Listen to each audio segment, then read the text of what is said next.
Evangelho do dia, Lucas, capítulo 13, os versículos de 31 a 35.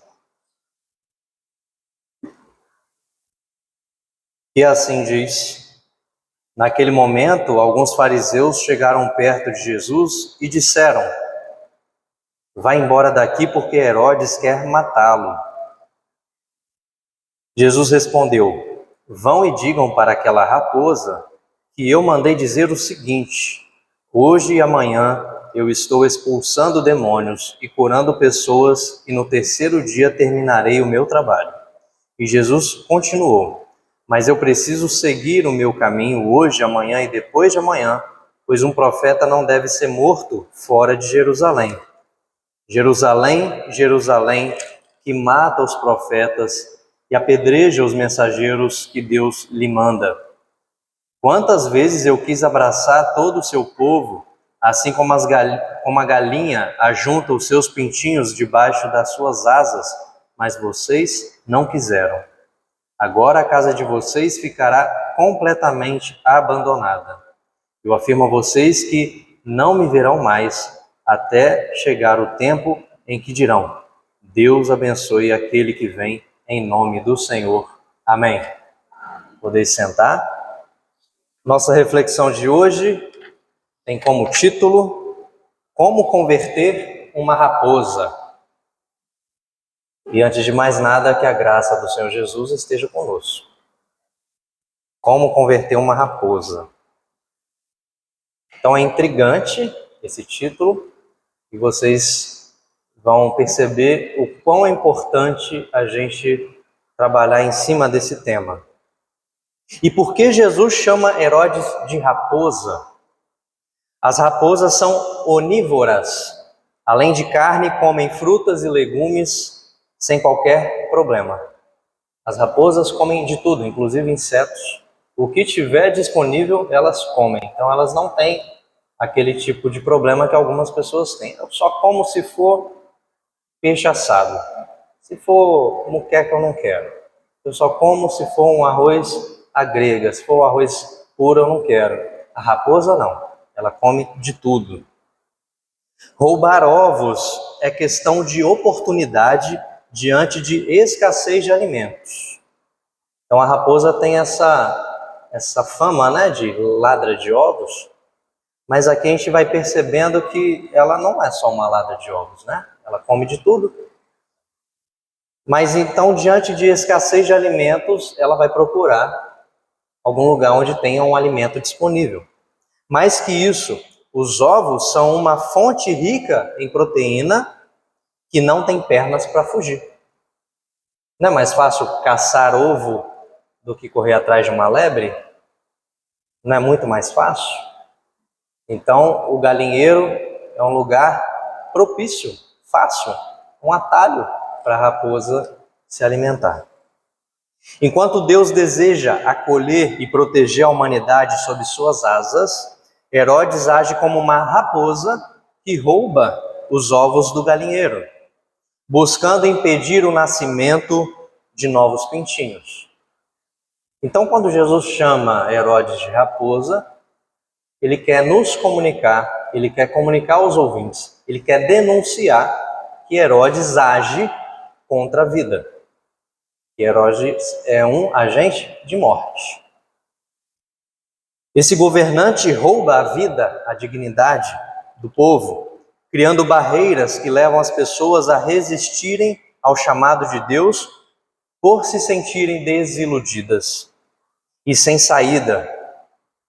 E a gente conhece as pessoas que se sentem desiludidas e sem saída. A gente conhece. Na nossa sociedade, existem pessoas que, por causa dos maus governantes, elas se sentem desiludidas e sem saída. Ou, para as mais ricas e poderosas, geram um sentimento de superioridade. Então, assim cresce a criminalidade. A gente tende a olhar a criminalidade entre os pobres, na favela. Não, a criminalidade entre ricos e pobres. Ricos e pobres se tornam criminosos quando governantes como Herodes criam ilusões na sociedade.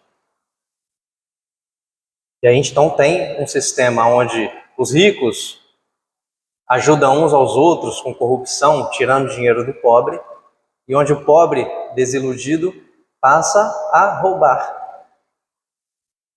Então, esses dois casos de criminalidade, eles existem na nossa sociedade por causa da desilusão. E porque Deus tem um chamado e as pessoas rejeitam. No texto de Lucas, que nós acabamos de ler, 13, 31 a 35, Jesus lamenta pelas escolhas de Jerusalém, ao mesmo tempo que mantém a sua esperança de redenção daquela cidade e seu povo. Mesmo diante da rejeição a profetas e a mensagem de Deus, Jesus demonstra o amor de Deus e o desejo de acolher a humanidade. Então, no texto, Jesus está diante de seus opositores, Jesus está diante de Herodes e seus partidários, e ele não está simplesmente fazendo uma denúncia vaga, do tipo, eu estou denunciando porque eu quero que Herodes caia, que o governo dele acabe. Não é isso. Ele faz uma denúncia para que as pessoas se convertam. Ele faz uma denúncia para que as pessoas tenham consciência da realidade. E uma consciência onde Jesus deseja que as pessoas percebam o amor de Deus que está nele, que é Ele. Muitos jovens e até famílias inteiras vivem resistindo ao chamado de Deus. E isso a gente pode perceber próximo a nós. Jovens e famílias inteiras resistem ao chamado de Deus, especialmente porque acham que encontraram segurança e acolhimento em conquistas materiais. Quantos de nós, às vezes, no nosso conforto, nas nossas conquistas materiais, a gente não se acha, agora está tudo bem, eu não preciso de Deus.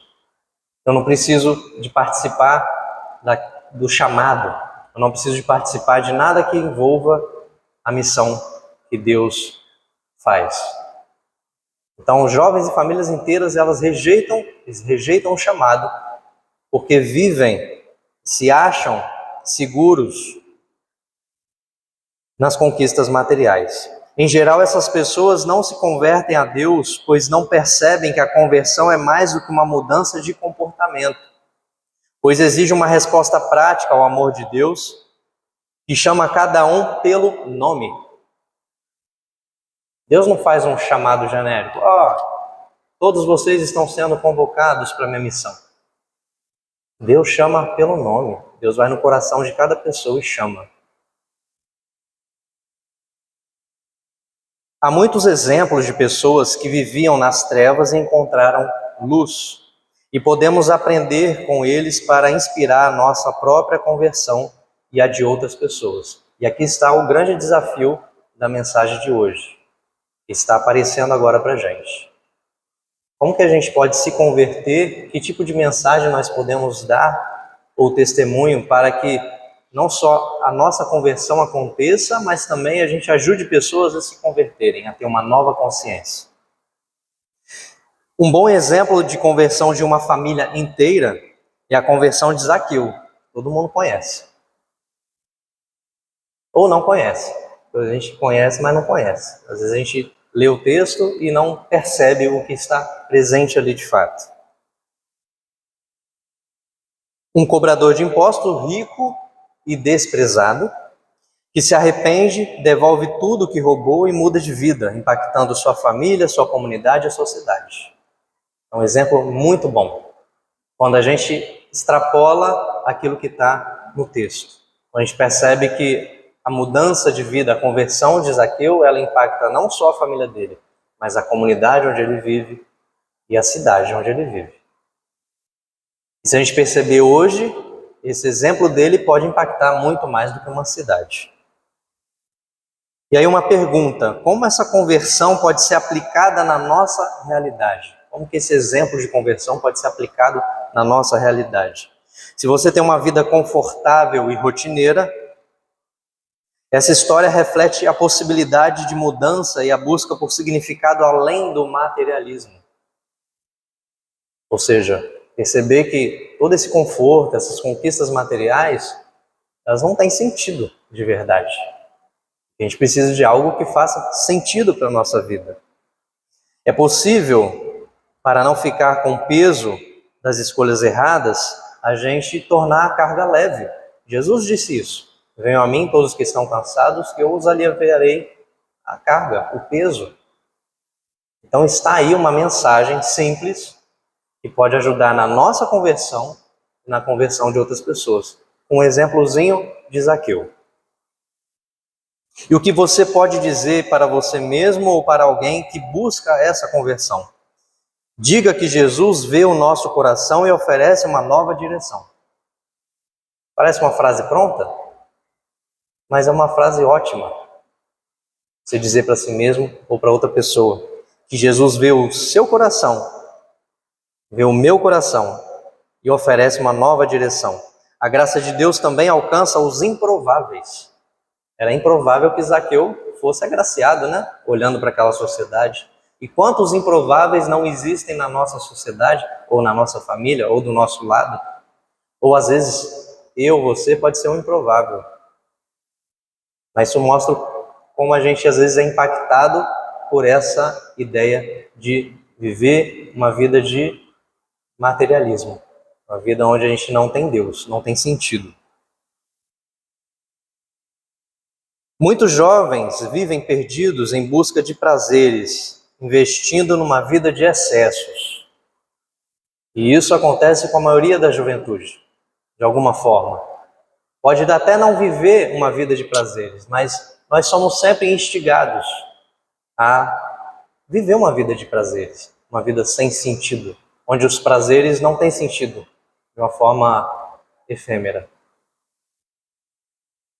Antes de se tornar um dos mais renomados teólogos da igreja cristã, Agostinho de Hipona, o famoso Agostinho, conhecido mais na igreja católica, mas que é um grande teólogo da igreja cristã, filho de mãe cristã, vivia uma vida conturbada e sem sentido. Mais uma história inspiradora. Foi após anos de luta interna que ele mergulhou em profunda reflexão ao ler Romanos 13, 14. Olha, lá em Zaqueu a ideia é que você fale algo para você mesmo ou para alguém que ajude essa pessoa a encontrar sentido na vida, a partir do exemplo de Zaqueu. E aqui nós temos Agostinho, que é impactado quando ele encontra com um pequeno trecho bíblico que muda toda a sua vida. Então deu início à sua conversão, abandonando a vida antiga, ele dedicou-se totalmente a Deus. Observando o Evangelho de Lucas, nós lemos 13, 31 a 35, percebemos que Jerusalém resiste ao chamado de Deus há muito tempo. Vai no Antigo Testamento, onde tem Jerusalém, vê lá se Jerusalém está, não estamos com Deus. Você vai ver Jerusalém dizendo, nós não queremos Deus. Vem para o Novo Testamento e verifica se Jerusalém está dizendo sim a Deus. Você vai ver que Jerusalém está dizendo não a Deus. Então, há muito tempo, Jerusalém rejeita a mensagem. O mesmo acontece quando Jesus chama Agostinho. Ele vivia há muito tempo rejeitando a mensagem de Deus. E agora também, assim como Jerusalém é chamada por Jesus para que se arrependa, Agostinho também é chamado. Então, mesmo após um longo período de resistência, Agostinho respondeu ao chamado de Deus. Esta é uma mensagem muito valiosa para jovens que buscam sentido em meio a uma cultura de prazeres instantâneos. O que é um prazer instantâneo hoje? O feed de notícias do Instagram. Quantos jovens adultos idosos estão com esse polegar aqui só rolando o feed do Instagram e vendo um monte de coisa sem sentido? Eu já fiz isso. Volta e meia eu faço isso. Um vídeo interessante que é de um assunto que me interessa, que leva a outro e você fica naquilo ali. É um prazer, porque o cérebro está entendendo que aquilo te satisfaz. Mas aquilo é uma perdição. Não estou dizendo no sentido maligno, demoníaco, não. Maligno, demoníaco é quem pensou isso para nos enclausurar. mas a gente tem que perceber que nós vivemos, né, principalmente a juventude, esse mundo de prazeres instantâneos. Então, a jornada do jovem Agostinho mostra que a conversão é um processo que pode parecer longo, porém, o resultado é uma vida transformada. Então, mais um exemplo de conversão que a gente pode também inspirar nós mesmos e também inspirar outras pessoas. Por exemplo, jovens que estão presos nos prazeres desse nosso tempo. Quando acessamos notícias da TV ou da internet, somos impactados por diversas reportagens sobre ex-detentos que se tornaram empreendedores. Quem já teve a oportunidade de ver ou até de conhecer pessoas que estavam presas por diversos crimes, pessoas de várias classes sociais e que depois de serem soltas empreenderam, criaram um novo negócio e começaram uma nova vida. Se não viu na TV, de repente algum vizinho, alguém que você conhece, mas é muito comum ex-presidiários e ex-presidiárias que empreendem depois que saem da prisão. Pessoas que, após anos de crime, encontraram na fé ou em programas sociais uma chance de mudar. É comum iniciarem um pequeno negócio e passarem a ajudar outros na mesma situação. Então a gente encontra aqui uma motivação de solidariedade e comunhão e partilha. Isso não é a mensagem do Cristo? Pessoas ex-presidiários que foram impactados de alguma forma pelo Evangelho ou via programa social, porque é uma expressão do Evangelho, programas sociais bem montados e executados. E aí são pessoas que ajudam outras também. É de grande inspiração para jovens e muitas famílias perceber que a conversão é possível mesmo em circunstâncias extremas. Circunstâncias extremas é você matar alguém, ser preso e conseguir se redimir e recomeçar a sua vida. Vocês acham que é fácil? Alguém que comete um crime do mais extremo, se redimir perante a sociedade, ainda depois empreender e ajudar outras pessoas? Então a gente percebe como que existem exemplos de conversão que são importantes e que mostram que às vezes eu estou assim, mas eu hoje estou angustiado, eu não consigo mudar minha vida, o que eu posso fazer? Né? E a gente vivendo no conforto, e olha quantos exemplos de pessoas que passaram dificuldades, pressões, que a gente nem imagina como é, e que se converteram, mudaram suas vidas. Então, aplique isso às suas próprias lutas por renovação, pois a conversão não é apenas espiritual, mas também social e prática, envolvendo apoio mútuo e mudança de atitude. No texto de Lucas, que nós lemos, Jesus deseja a redenção de Jerusalém. Sua esperança é que Jerusalém tome decisões como esses indivíduos, os ex-presidiários, Agostinho, Zaqueu e qualquer outro exemplo que você se lembre, encontraram um novo lar no amor de Deus e abandonaram a criminalidade, a corrupção e a violência. É um abandono de uma cultura completa. Não é um abandono de uma coisa só. É um abandono de uma cultura de morte. Essas pessoas se converteram porque abandonaram cultura de morte, e não alguns aspectos da cultura de morte. Todos os aspectos. Se converteram, mudaram de consciência. Com esperança e ação, a transformação leva a uma vida que impacta outros positivamente. Então, indo para a nossa conclusão. 3 exemplos que mostram que Jesus não limita o tempo de conversão, pois anuncia que esse tempo é hoje. A mudança é um processo que envolve conscientização, decisão e ação. Ninguém vai mudar se não passar por um processo.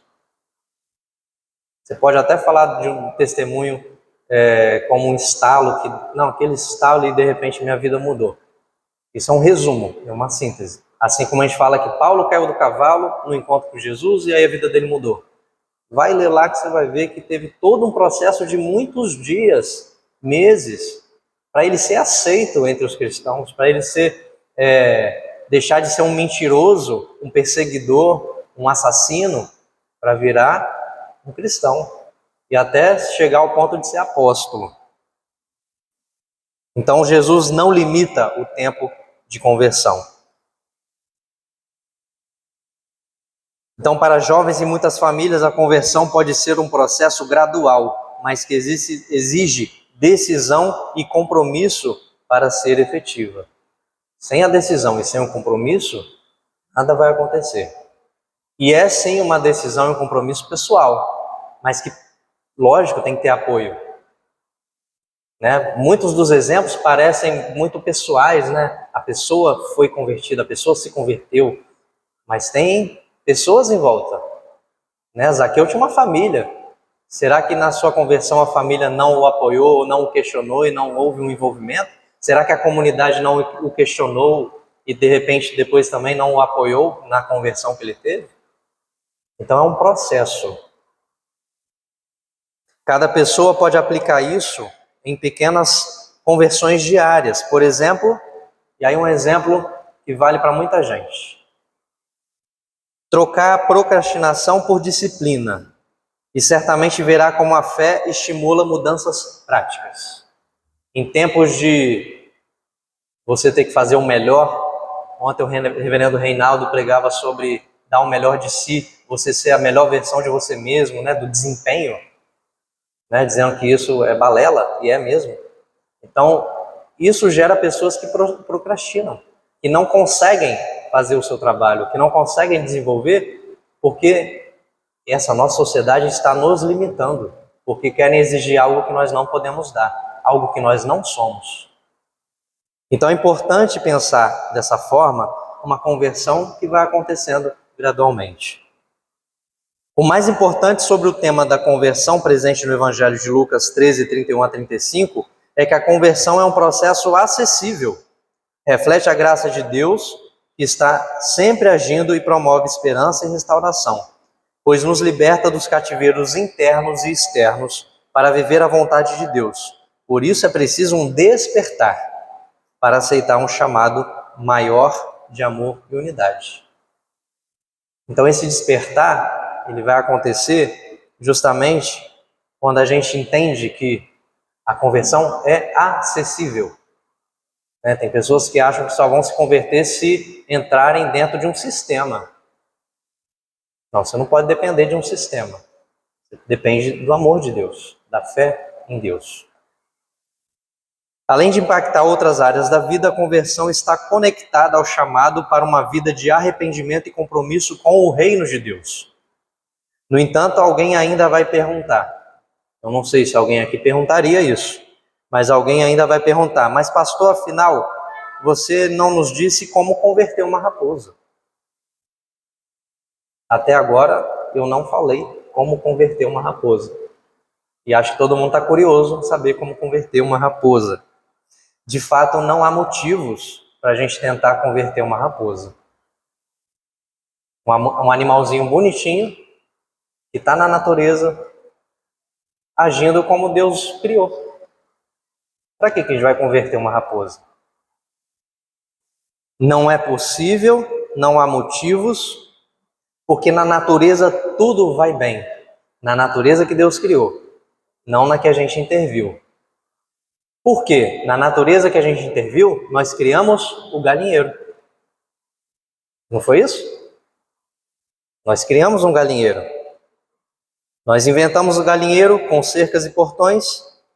É um conforto comprar ovos da granja, não é? Quem aqui precisa correr atrás de galinha, tirar a galinha sem ela bicar você do ninho para você pegar os ovos? Sem remorso também, porque você está impedindo a vida de um pinchinho, né? Então quem vive no meio rural lida com isso. Você não precisa, você está no seu conforto. Então nós inventamos o galinheiro, nós cercamos o galinheiro, nós temos esse conforto de comprar os ovos já todos embaladinhos, bonitinhos. O desafio não é converter raposas, mas sim converter os Herodes que habitam os nossos corações, os nossos hábitos, os nossos desejos. Então Jesus, quando chama de Herodes, pode estar chamando eu, você também de raposa, por certas atitudes que nós temos. O desafio é haver alimento para todos, inclusive para a raposa na natureza. Esse é o desafio. numa imagem mais ampla, né? O desafio que Jesus quer é que Jerusalém se arrependa, que as pessoas tenham dignidade, que ninguém dependa, né, de outra pessoa para poder viver, né? Ninguém precisa depender de outra pessoa para poder viver. Então o desafio é converter os Herodes com unidade comunitária, participação social e resistência ativa. Os exemplos inspiradores que vimos aqui não servem apenas para uma transformação pessoal, servem a um objetivo maior, a uma conversão coletiva capaz de impactar em decisões políticas que resultem em benefícios reais para toda a população. O reino de Deus está ao alcance de quem responde ao chamado de Jesus. Amém.